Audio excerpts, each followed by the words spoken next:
కేంద్ర ప్రభుత్వం తీసుకొచ్చిన వక్ఫ్ బోర్డు చట్టాన్ని రద్దు చేయాలని డిమాండ్ చేస్తూ కడప జాయింట్ యాక్షన్ కమిటీ ఆధ్వర్యంలో భారీ ర్యాలీ నిర్వహించారు. నగరంలోని Ravindranagar US Mahal function hall నుంచి 7 రోడ్స్ వరకు ర్యాలీ కొనసాగింది. ర్యాలీలో ముస్లిం మత పెద్దలు, వామపక్షాల నాయకులు, కాంగ్రెస్ పార్టీ నాయకులు, మైనార్టీలు, మహిళలు పాల్గొన్నారు.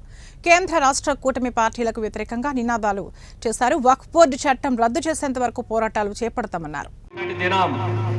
విజయవాడ రాష్ట్ర రాజధాని కేంద్రంలో వక్ఫ్ బోర్డు చట్ట సవరణ బిల్లును నిరసిస్తూ మన జిల్లా నుంచి బాబుబాయి గారితో పాటు రాష్ట్రంలో ఉన్నటువంటి దింగీభావాన్ని మద్దతును కూడా తెలియజేయడం జరిగింది. అందులో భారత కమ్యూనిస్ట్ పార్టీ సిపిఐ రాష్ట్ర సంఘీభావాన్ని తెలియజేశారు. అంతరంలో 36 గంటల నిరాహార దీక్ష చేయడం జరిగింది.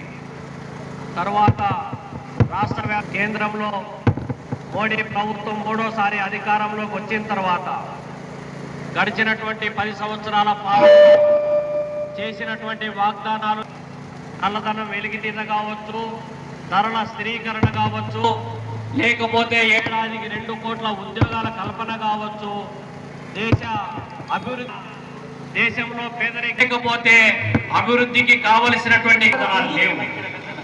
చేయకపోగా సమస్యలు ఏదైనా నడుస్తున్నాయంటే ఆ సమస్యల మీద ప్రజలు పోరాటం చేస్తున్నారంటే ప్రజలు ప్రజా సమస్యలు దేవుని పేరుతో, దేశభక్తి పేరుతో విచ్ఛిన్న